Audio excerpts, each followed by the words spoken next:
La Voix des Bulles présente le One A Club, le podcast BD qui s'approche de la parité enseignante.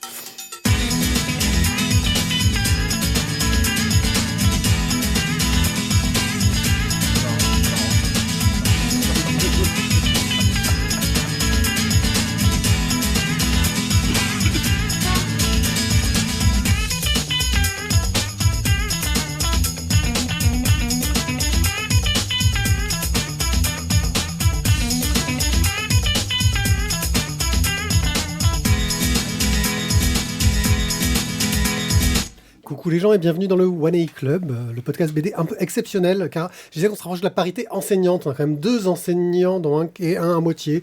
C'est sur Non, 5, ça suffit. Ouais, c'est beaucoup quand même. Voilà, j'aimerais bien qu'on ait une parité plus sexuelle, mais bon. Excusez-moi, je précise, je suis un retraité des inspections. Donc maintenant, voilà. Ah oui, c'est vrai. Je fais une sorte de classe à part dans les enseignants. J'ai fini. Tu as fini? J'ai D'accord. fini. Mais comme on est Il a 28 ans, c'est beau, il est à la retraite. comme on est des gens qui restent dans Non, l'enseignement, enseignant. on va vous Retraité apprendre de plein de choses. l'inspection. Plein de choses sur comment gérer vos enfants avec Victor l'enfant sauvage, comment gérer votre carrière avec Servir le peuple, comment, comment vous en sortir vraiment foncièrement sur votre travail de tous les jours avec Rature indélébile, et comment vous débrouiller avec votre colère avec le tome 2 de l'Ogre Lion. Et pour en parler, m'accompagnent les meilleurs des meilleurs, et je vais tout de suite donner la parole à Guillaume. Bonjour tout le monde. Thio, Bonjour, bonsoir, à bientôt. Isaac, Tout pareil que Miguel. et notre archiviste, Jérôme. Salut. Alors les tours de plateau comme C'est- ça, en fait, c'est- ça n'existe plus de 1954. C'est ça, moi je pense qu'en fait, il faut que tu arrêtes en fait d'écrire tes intros. C'est mieux quand tu les fais à l'impro, en Ah non, fait. mais elle n'était pas écrite, là je suis en impro. Ah ouais, ok. Non, Ok, mais c'est ok. ça, mais je Ah, suis complètement détendu. Désolé. Voilà. On va tout de suite remercier Matt Deka, notre nouveau tipeur, parce que ça fait plaisir d'avoir des nouveaux tipeurs. Ouais. Profitez-en. Chevaux Noirlove, Stéphane Cobal et Boob, parce que c'est cool et parce qu'on vous parlera d'un truc un peu spécial en page, en page pub. bon Jérôme, il a déjà oublié. Non, je savais pas que c'était maintenant, mais je suis content. Voilà. Pas de souci. Il est content. Je confirme, il y a un truc qui remouille. C'est en page Ouais. pub, mais c'est maintenant. Elle est pas au milieu de l'émission, la page pub? Si, mais non, voilà. Bon, bref. Sois on pas s'en tatillon, fiche. ce soir il a pas l'air calé. On attaque tout de suite Mais il a tout préparé, hein. avec Ouais. Thio, qui va nous parler de la BD qu'il vient de relire parce qu'il avait oublié.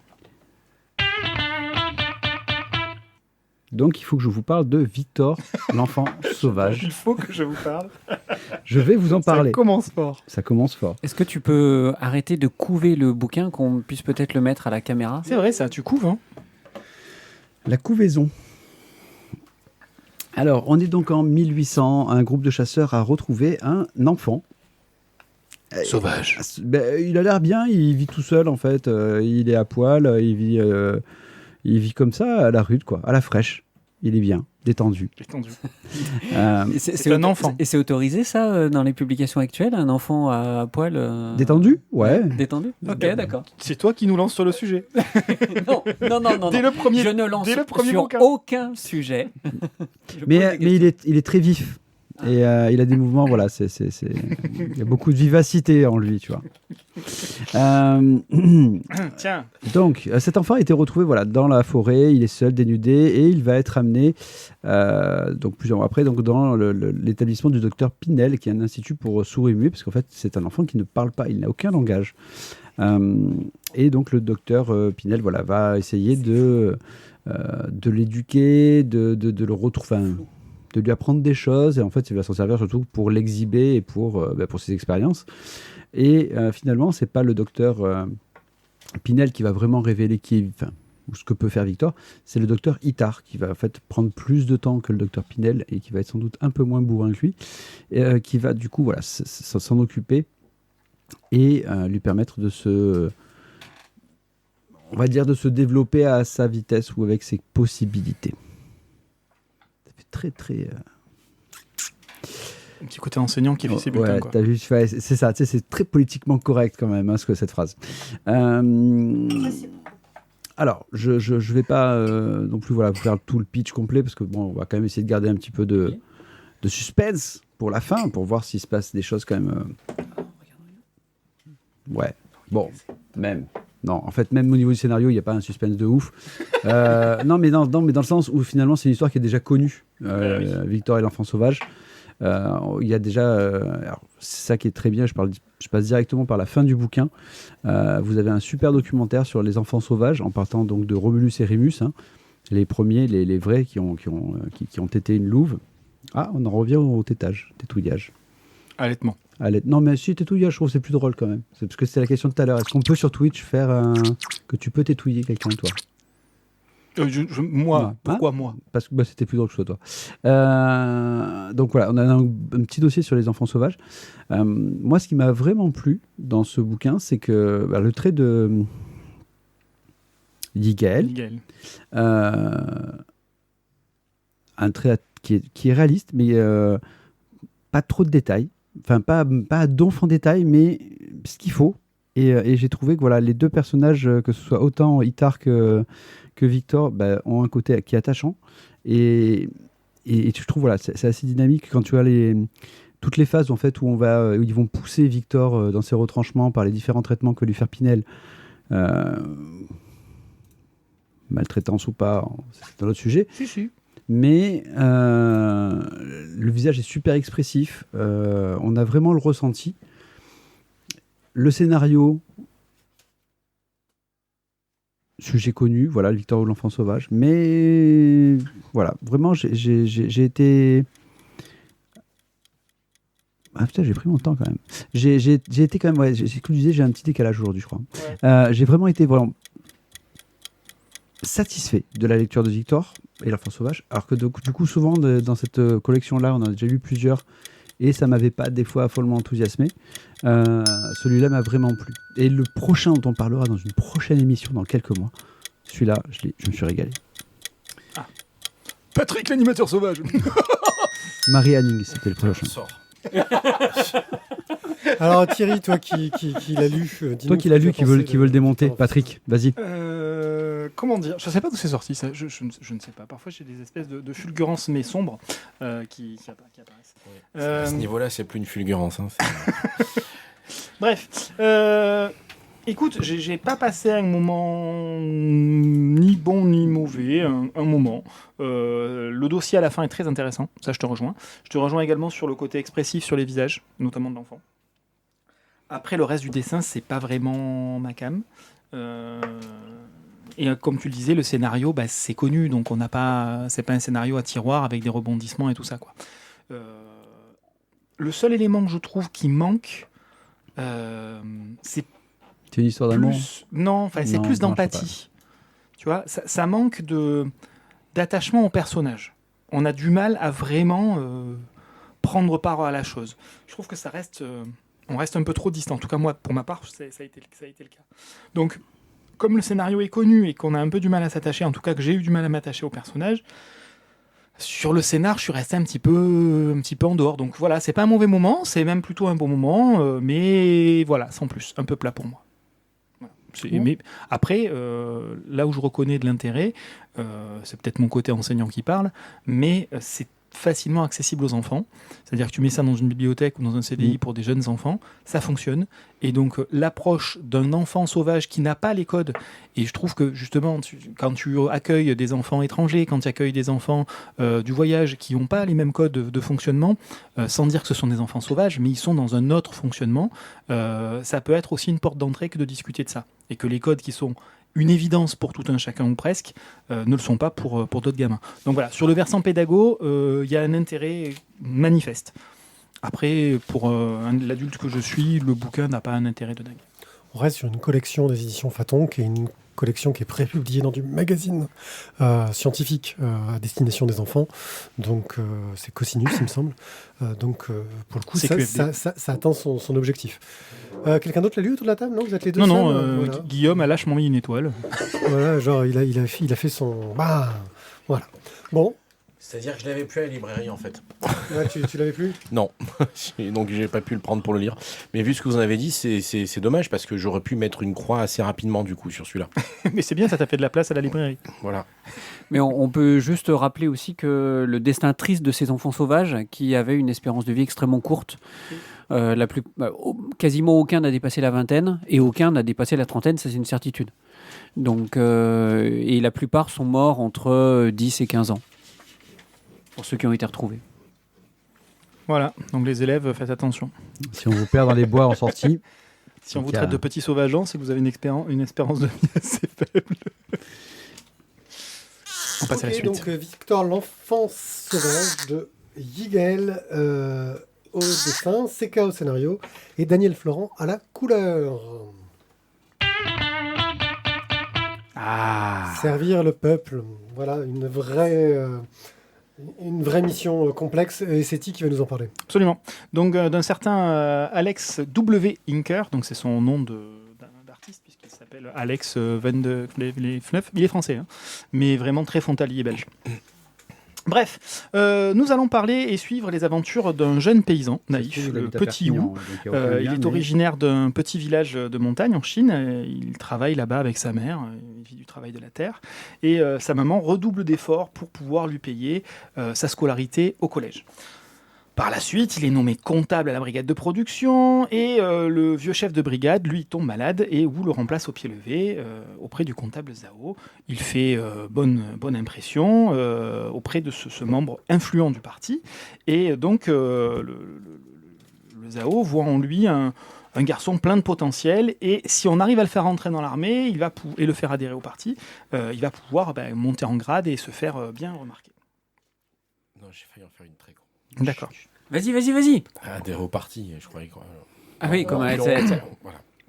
Bienvenue au Morpion. Bref, et donc le Petit Wu va... Si on n'en fait plus des comme ça dans cette émission, franchement, quel est l'intérêt de cette émission ? C'est pas faux. Donc le Petit Wu va pouvoir, du coup, s'il grimpe comme ça... Ah bah si, parce qu'il faut quand même qu'on lise pour devenir faire comme le ça. gendre Thierry, continue, idéal, s'il te plaît, merci. Pour Zhao. Et donc il finit effectivement par épouser la fille de ce fameux Zhao. Mais bon, la jeune demoiselle n'est pas très intéressée par Petit Wu. Elle n'est intéressée que par sa condition sociale, parce qu'elle va pouvoir envoyer par l'argent qu'elle va pouvoir récupérer. Et Petit Wu, lui, en face, n'a pas non plus un désir de dingue pour elle. On ne peut pas dire que ce soit l'amour fou. Bref. Bien qu'il soit considéré comme un petit soldat modèle, Petit Wu, lui, est avide de gloire. Il veut progresser au sein du parti, il veut atteindre la perfection. Il sait absolument réciter les 286 phrases classiques de la révolution culturelle, et en 30 minutes, il est capable de préparer le feu, 4 plats, la soupe, bref, des éléments absolument essentiels dans la vie d'un petit soldat pour bien se faire remarquer. Avec toutes ces qualités, il est donc promu. Il cumule des fonctions d'ordonnance du colonel et de cuisinier auprès de lui, mais le colonel doit partir, il s'absente pour 2 mois pour un super congrès à Pékin, et pendant son absence, il lui confie la difficile mission de s'occuper de sa jeune compagne, de la jeune compagne du colonel, la fameuse tante Liu. Et la fameuse tante Liu, elle a quand même du caractère, elle va le mener à la baguette, on va rester poli, et il va falloir qu'il exauce ses moindres désirs. Leur idylle, leur petit amour... Au bâton, en fait. Pas à la baguette, au bâton. C'était à la braguette. C'est le public qui rigole, en plus. Qu'est-ce que tu veux qu'on fasse Donc leur idylle est empreinte d'une forme de rapport de force, mais en même temps de découverte d'une sexualité forte. Mathieu, tu as ouvert la page, malheureusement, sur la seule page où il y avait du sexe, hein, bien sûr. C'est la seule. C'est la seule. Et donc, tout ça tend tout autant vers la recherche de la tombé dessus plénitude. par hasard, Je vais pouvoir arriver à finir une phrase dans cette chronique, merci. J'ai rien dit, moi. Merci. Tu notes, j'ai rien dit. Bref, donc C'est tout ça tend vers la recherche d'une plénitude que le respect des éléments de la propagande du parti, un exercice de style qui fera grandir Petit Wu, mais dans la douleur. Bref, avec Servir le peuple, Alex Inker adapte un roman du chinois Yan Liangke, qui a été interdit dans son pays.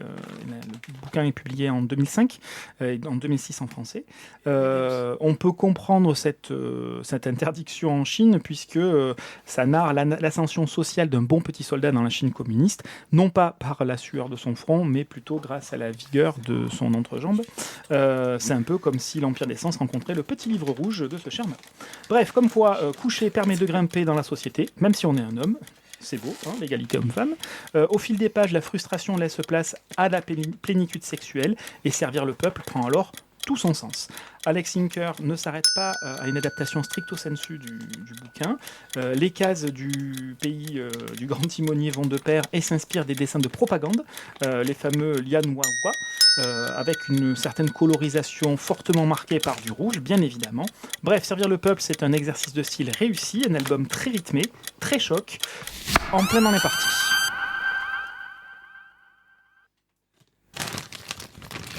Ouais, là, le public m'applaudit. Voilà. Ouais, vous non, vous ne le voyez pas, vous n'entendez pas, mais le public m'applaudit. Merci, Non, public. je lui criais tout à l'heure.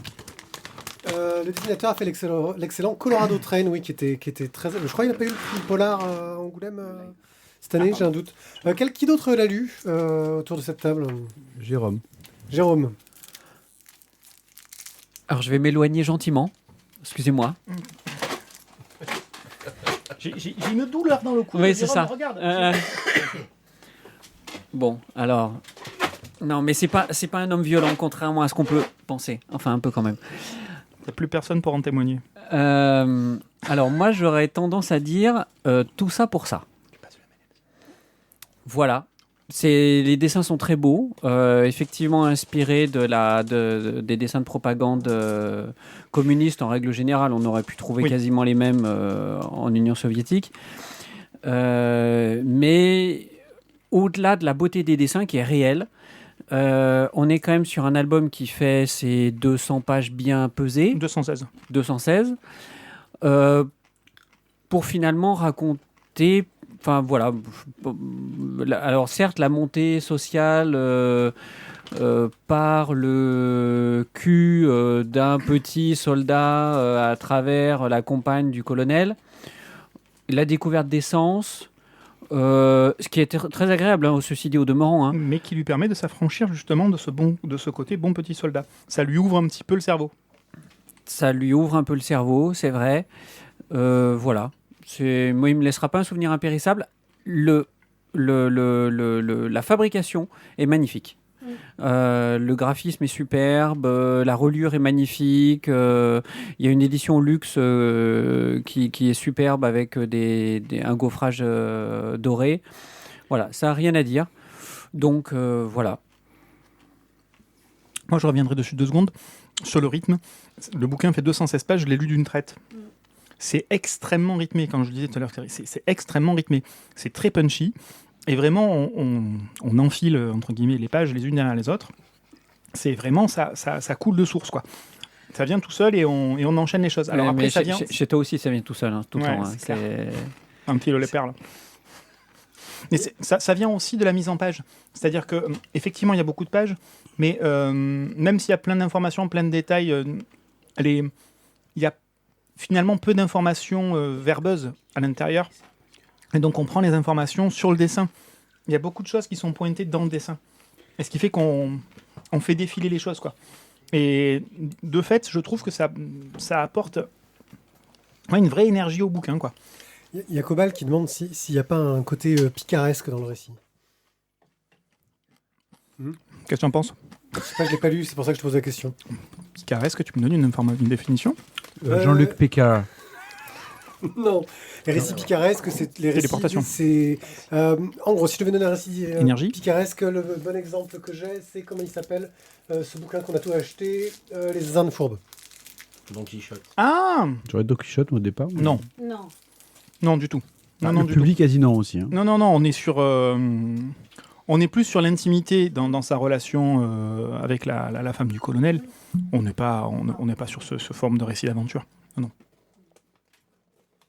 Ok, donc c'était Servir le peuple de Alex W. Inker chez Sarbacane pour 28 €. On arrive sur un moment pub un peu particulier parce qu'au-delà du fait que vous pouvez nous soutenir sur Tipeee, Bubble en nous envoyant des sous, ce qui est toujours une bonne chose ou en parlant de nous autour de vous, notre cher archiviste voudrait, tout en se servant discrètement du whisky, nous parler du coup, je me servirai après. Avec modération. D'un petit coup de main qui pourrait aider toujours là. Un site qui est un peu historique. Dont on parle jamais ici. Non, un site historique. Je t'en prie. Attention, il a enlevé les lunettes. Appel aux auditeurs, appel aux chroniqueurs, appel à toutes les personnes de bonne volonté. Si vous souhaitez devenir chroniqueur pour Actua BD, vous pouvez.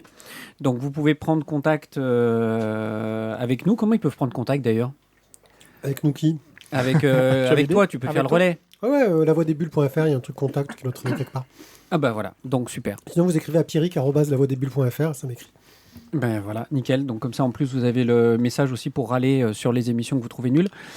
Et donc, le principe de chroniqueur sur Actua, c'est que au départ, c'est quand même assez ingrat parce vous recevez pas forcément de service de presse, vous chroniquez les albums que vous avez, et c'est qu'au bout de quelques chroniques, donc au bout de 4-5 chroniques, que vous pouvez commencer à recevoir des services de presse. Donc au début, il faut être un peu motivé, et puis après, on peut recevoir des période d'essai, quoi. C'est ça. On peut recevoir des albums. Et si ça vous intéresse, moi, je relirai vos premiers articles avant publication. Et si je vois que ça peut matcher en termes de style d'écriture, et à ce moment-là, voilà.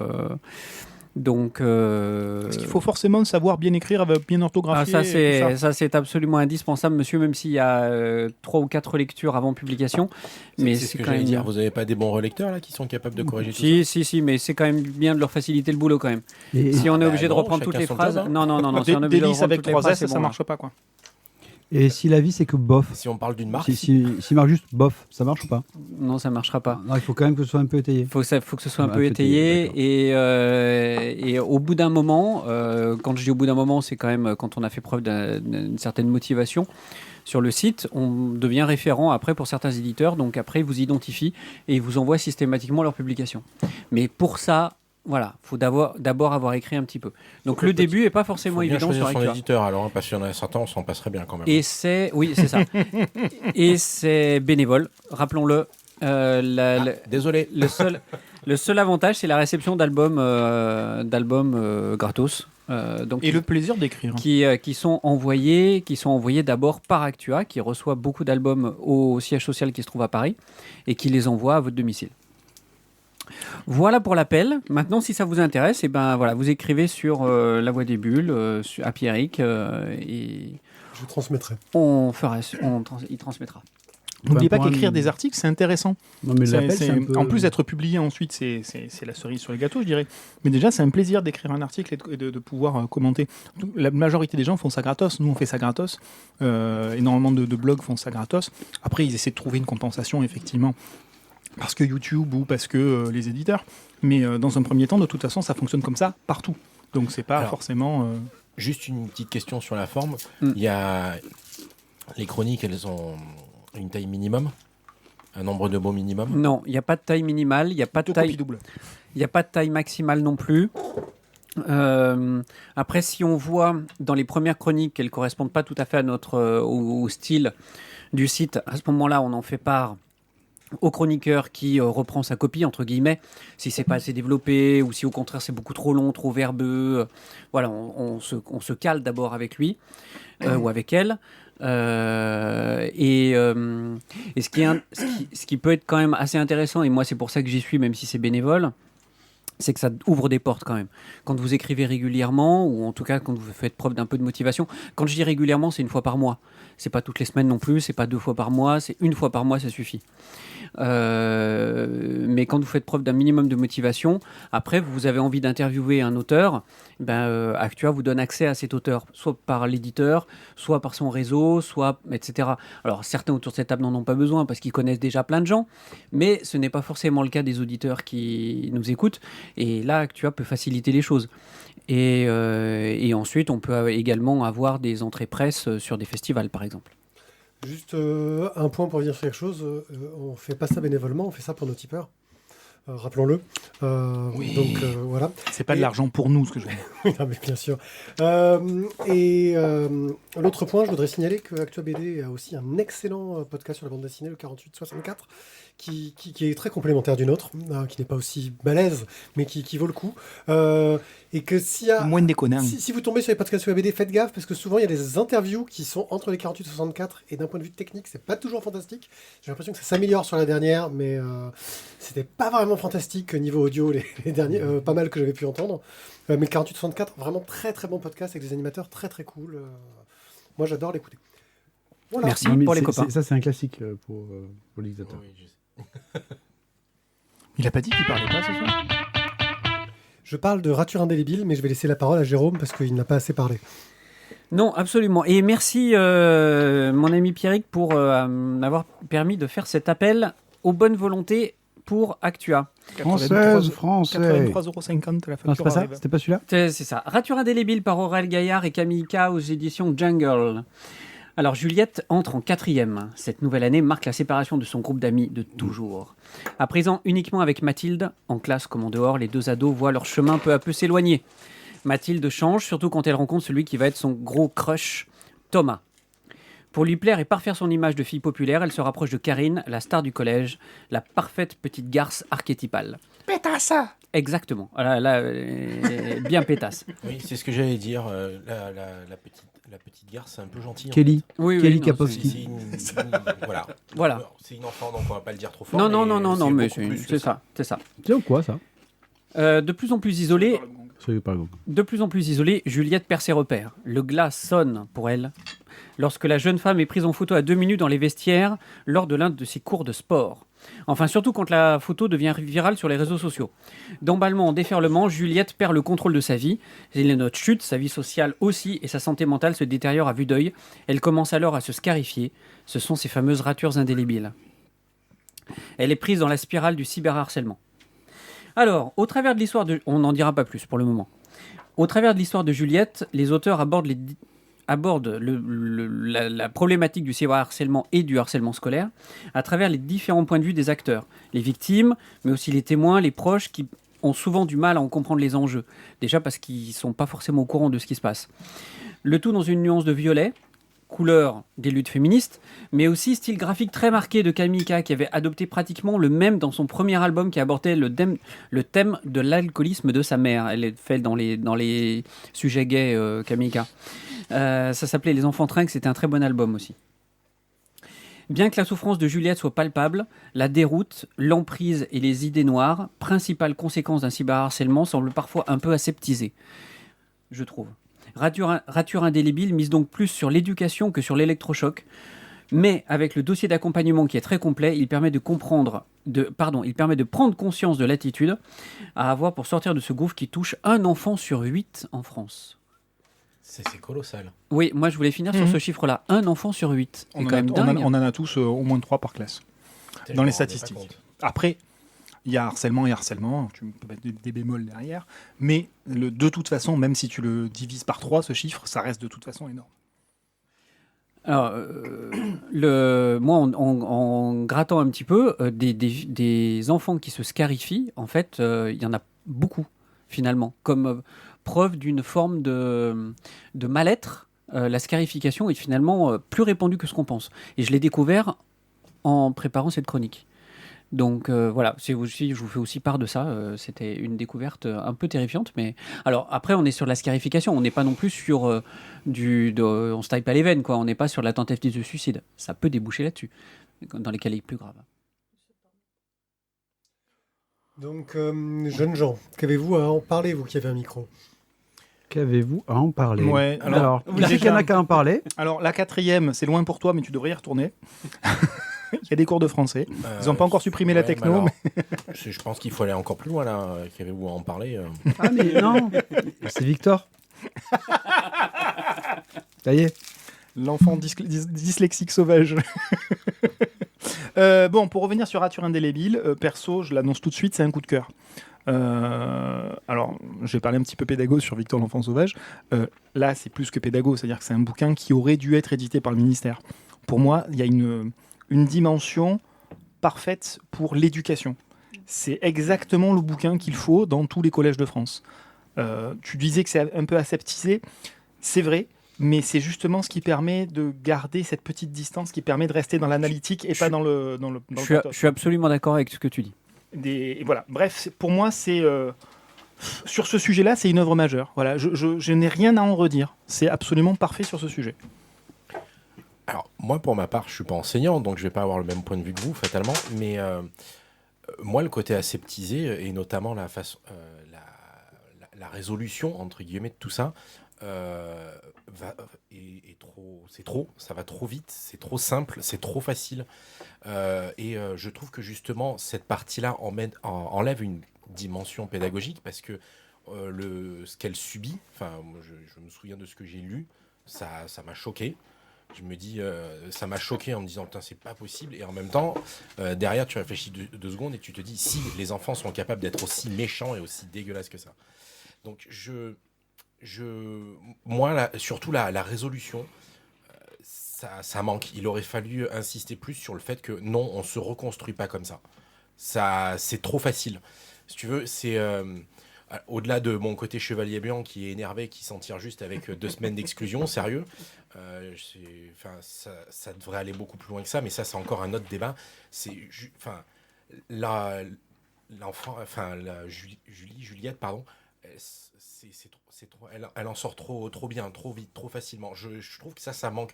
Parce que du coup, ça, sans forcément aller jusqu'à l'électrochoc, notamment sur un truc que je vais vous faire lire une autre fois, il y a quand même cette dimension que, je sais pas, un enfant qui se retrouverait en situation de harceleur, il lit ça, il dit ouais, ça va, elle s'en remet vite finalement. C'est pas grave. Non, ça va lui prendre des années. Et ça, je trouve que c'est pas montré. Et pour moi, ça manque vraiment. Alors, je suis d'accord avec ce que tu dis. Maintenant, la construction du scénario montre que justement, elle s'en sort très bien parce qu'il y a un événement improbable qui est l'arrêt des réseaux sociaux. Et c'est ça qui lui permet de s'en sortir. C'est-à-dire qu'on donne en même temps une forme de solution et la raison pour laquelle la majorité des harcèlements dégénèrent aujourd'hui. C'est parce qu'il n'y a pas de coupure. C'est-à-dire le moment où tu rentres à la maison et où tu pourrais couper les ponts avec cette vie estudiantine, alors que tu l'appelles collégienne, lycéenne ou peu importe, tu avais un moment où tu pouvais couper. Aujourd'hui, avec les réseaux sociaux, il n'y a plus de coupure. C'est H24, c'est jour et nuit, il n'y a plus de coupure le soir, il n'y a plus de coupure le week-end. Là, justement, c'est ça qu'on te montre. C'est-à-dire que la coupure de réseau lui permet que ça ne prenne pas des proportions de dingue. Et quand elle part s'isoler en famille, avec le reste, la cousine, etc., où c'est pareil, il n'y a pas de téléphone. C'est ça qui lui permet de se reconstruire aussi. Oui, mais donc je parlais de pédagogie, je trouve que justement, on n'a pas assez insisté là-dessus. C'est pour ça qu'on a le sentiment qu'elle s'en sort trop bien et trop facilement. Elle s'en sort bien parce que ça. Oui, mais moi, ça me semble. Si tu veux, l'effet, la corrélation, le lien est pas évident. Et tu parlais de pédagogie, je trouve que ça manque. Vraiment, c'est-à-dire que vas-y, prends-moi par la main. Aucune honte, vas-y, prends-moi par la main. Regarde, tu vois, si elle a pu couper. C'est important, montre-le, elle a pu couper. C'est grâce à ça que c'est moins grave, et c'est grâce à ça qu'on va se permettre de raccourcir un peu la fin. De toute façon, c'est pas un bouquin que tu laisses et qui fait son œuvre forcément tout seul. Il y a besoin d'un accompagnement pour que ça devienne réellement pédagogique. Et c'est ce que tu disais, c'est-à-dire que c'était pas une œuvre électrochoc. On n'est pas dans l'émotion. On n'est pas là-dedans, justement. Là, ce dont tu parles, ça aurait été une œuvre dans l'émotion. Là, c'est pas une œuvre dans l'émotion, justement. Ouais. Je vois ce que tu veux dire, mais bon, du coup... Ça aurait été deux axes différents. Tu vois, ça aurait été deux propositions radicalement différentes. Il faudrait effectivement qu'il y ait un deuxième sujet, un deuxième bouquin qui traite un petit peu de la même chose, mais sur le versant plus émotionnel. Et là, effectivement, je te rejoindrai complètement. Et effectivement, ça manquerait. Mais on n'est pas du tout dans l'émotion sur l'ensemble du bouquin. Il y a une proposition de coup de cœur que Guillaume vient de tuer dans l'œuf. Ça fait splouch le pouce. Mais Thio, tu peux peut-être toi aussi donner ton avis pour le coup, vu que c'est un bouquin qui a marqué. Je pense que ça ferait trop d'avis en fait. Sur 3, c'est déjà bien. Bon, dis avec qui tu es dans quel camp? Voilà, ça. Non, en fait, je suis dans le camp de Guillaume. Bon, ferme ta gueule. Mais après, on peut passer au bouquin suivant, s'il te plaît? Merci. Non, c'est qu'en fait, moi, quand j'ai commencé, je me suis dit, je suis allé sans avoir aucun a priori, parce que je connaissais pas du tout le bouquin. Mais quand je commence, je fais, je sens que ça va être un sujet qui va être bien, bien lourd. Et je suis arrivé à la même conclusion que toi, Guillaume, c'est que j'ai trouvé que la fin était trop légère. Moi, j'attendais justement pour que ce soit un peu plus... Je m'attendais à quelque chose d'un peu plus violent, en fait, dans le traitement, pour que justement comme tu le dis, le harceleur, il dit, merde, j'ai fait une connerie, quoi. J'ai fait une vraie connerie. Parce que finalement, je trouve qu'il s'en sort trop facilement.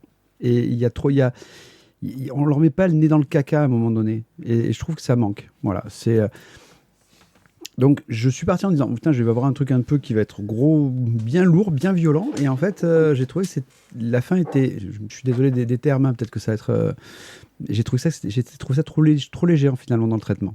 Après, le bouquin est super bien mené. Je suis d'accord avec toi, il faut en parler, il faut au contraire en rajouter. Mais je m'attendais à plus en commençant le bouquin. Donc, c'est là où je rejoins Guillaume sur ce... Voilà. Juste pour compléter, il y a plusieurs albums sur la thématique du harcèlement sexuel maintenant. C'est pas du harcèlement scolaire, pardon. Scolaire. Excusez-moi. Le sexuel, ce sera autre chose. Ouais, c'est autre chose, pardon. Tu tiens à ce qu'on en parle quand même. C'est une émission où je serai absent. du harcèlement scolaire. Donc là, on va dire que ça en fait un de plus, mais c'est vrai que pour moi, il n'y en a jamais trop.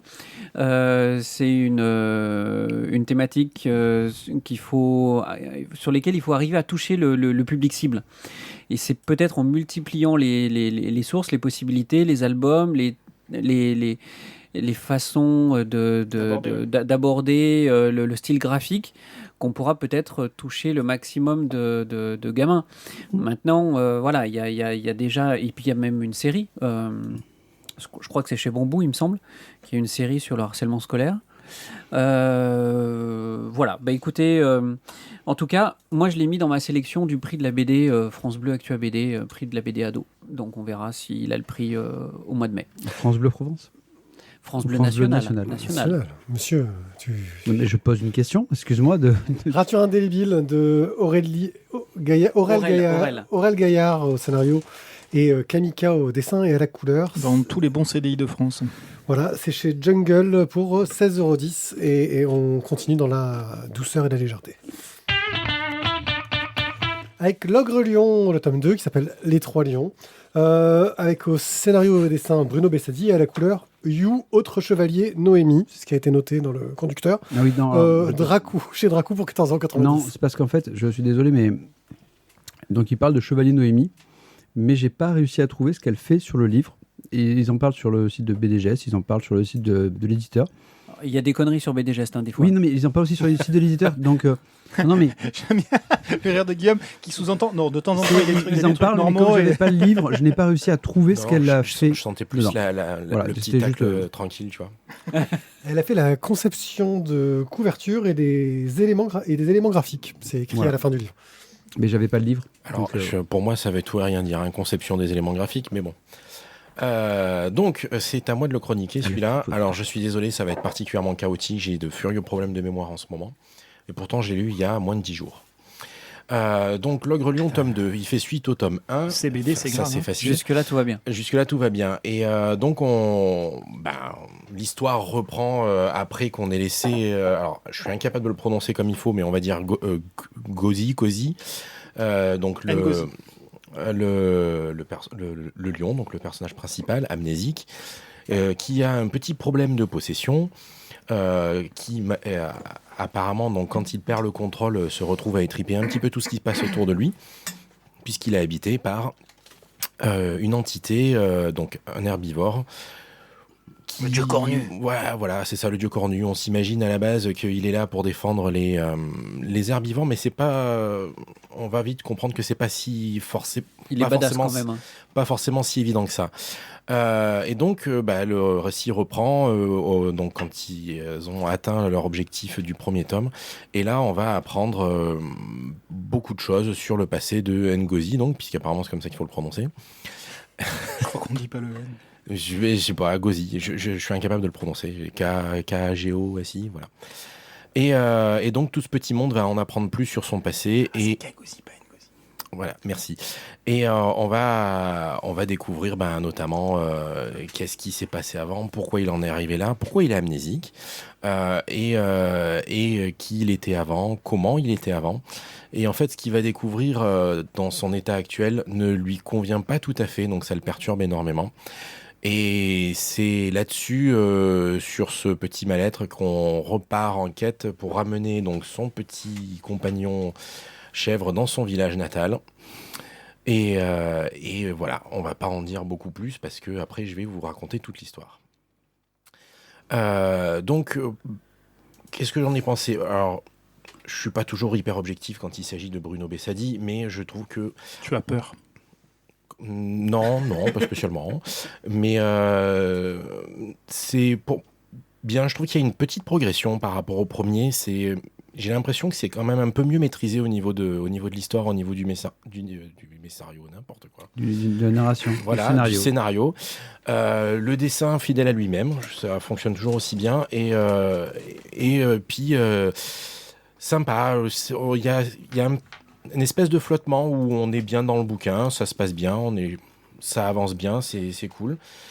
Mais bon, voilà, on se dit pas forcément de quoi casser trois pattes à un canard, mais quand même, il y a finalement, on se dit ah si quand même, Si. C'est une chute, un bon cliffhanger, et j'attends le 3 avec impatience, du coup.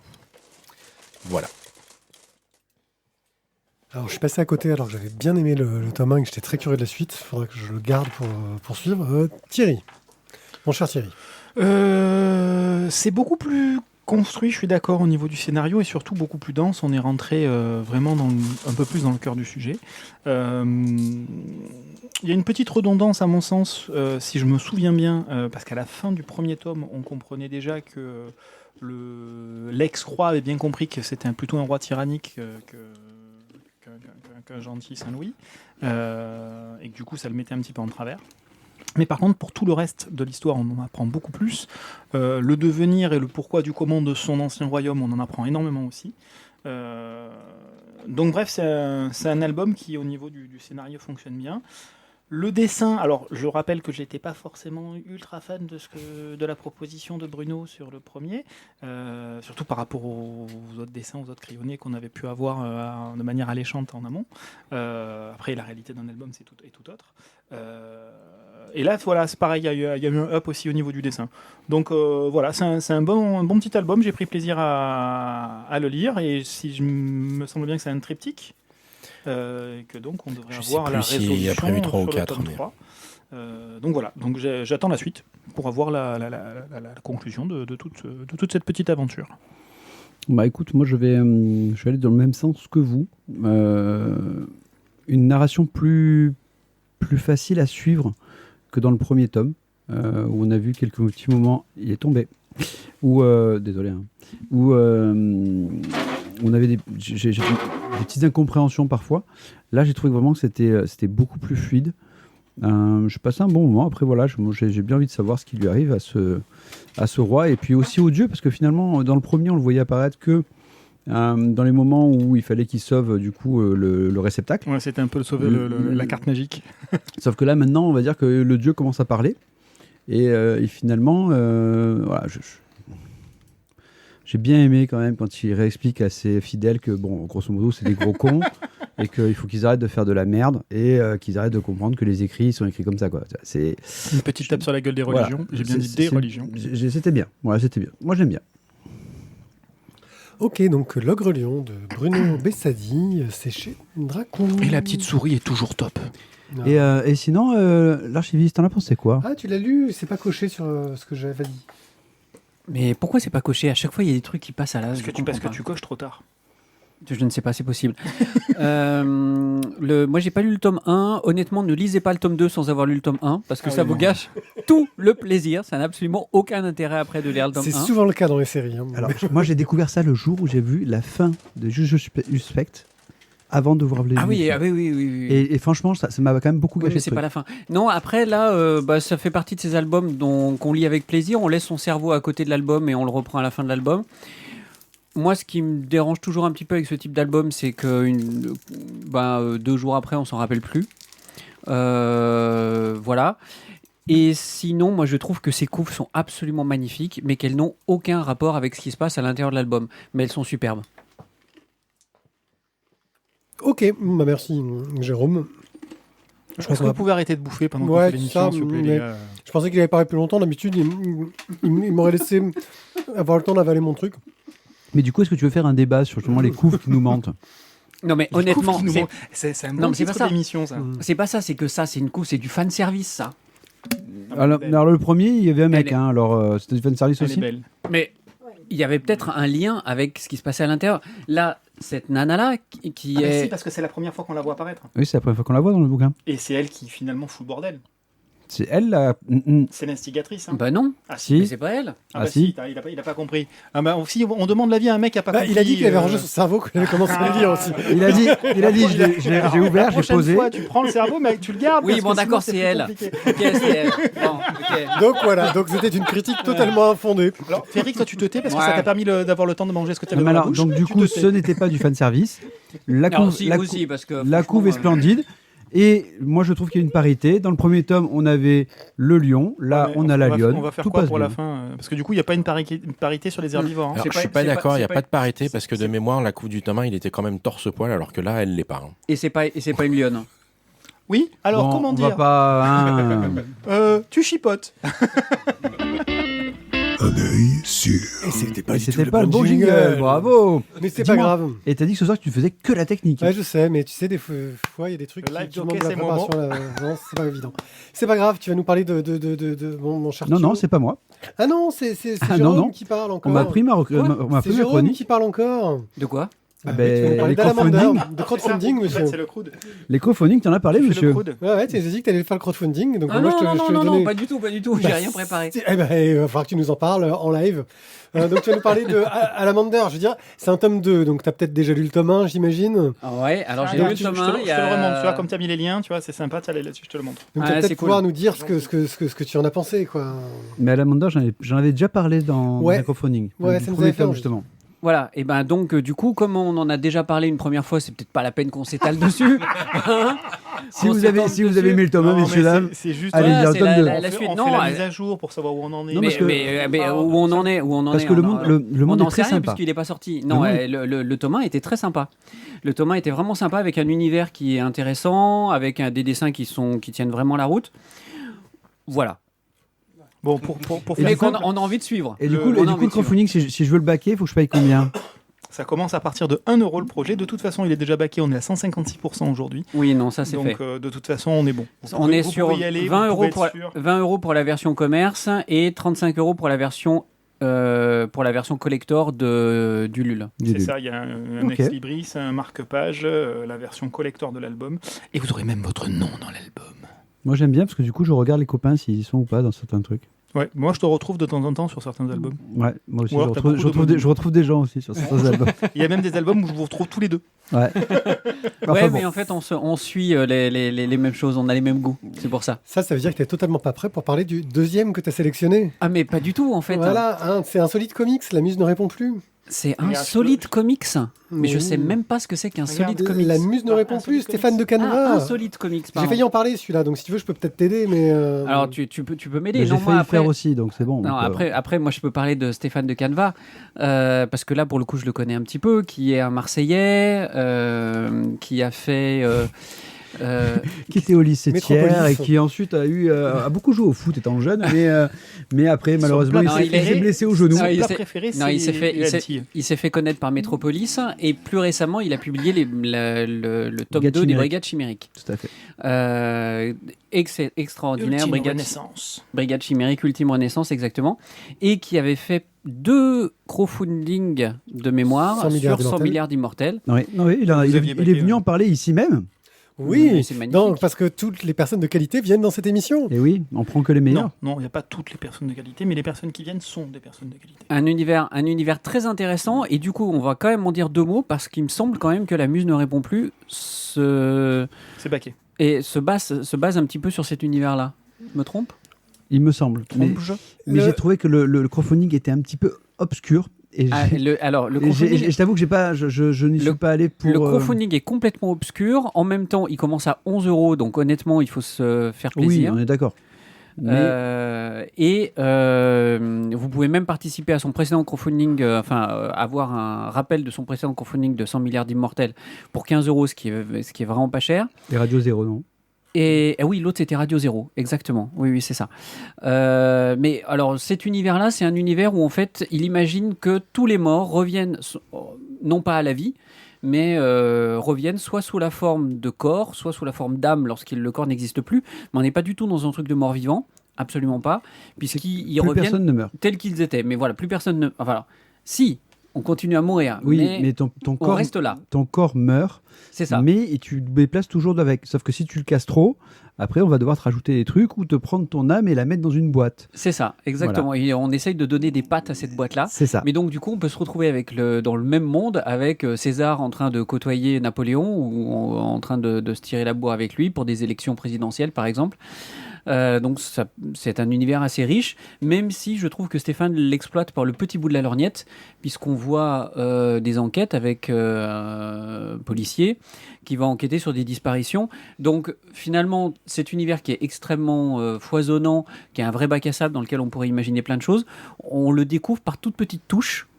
Et ce qui pourrait être amusant, donc voilà, en faisant se rencontrer deux personnages qui n'ont absolument pas vécu à la même époque, eh bien là en l'occurrence c'est pas le cas. On sait qu'ils sont là, on sait qu'ils existent, mais nous on est dans le quotidien d'un flic un peu à la Humphrey Bogart qui enquête dans cet univers-là. Alors, Ton côté historien là qui ressort. il me semble que dans cette série-là qu'il lance, il a voulu faire plus une sorte de clin d'œil aux comics d'horreur à l'ancienne, avec des histoires courtes.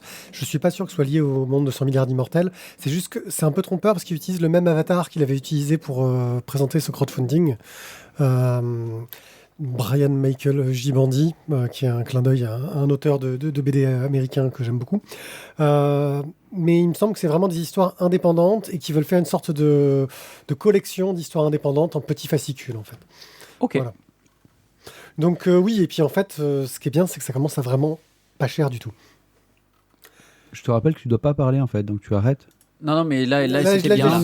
j'étais pour l'aider, là. non, Là, j'étais mais pour l'aider, là. non. Si, là Non, mais non. j'étais à l'arrache totale et c'était bien. Merci. Non, mais non. Il dit des choses, il ne les fait pas. Et aider Stéphane, il vaut le coup, c'est un gars sympa. C'est un gars bien. Hein? Comment? Passe-moi le gibo là. Bon, je crois qu'on va s'arrêter là. Merci, Ouais, on de, arrête nous là pour avoir, la première. merci de nous avoir écoutés. Tiens, je vais mettre la caméra vers moi puisque c'est comme ça. N'hésitez pas à laisser des commentaires, à nous dire beaucoup de bien de nos émissions, à cliquer sur tous les liens de partout sur lavoidesbulles.fr. C'est là que vous aurez un max de news sur toute notre actualité. On a publié un Canaille BD la semaine dernière. On republiera un One A Club la semaine prochaine. On essaye de conserver notre rythme hebdo et on s'en sort pas trop mal parce que c'est sport.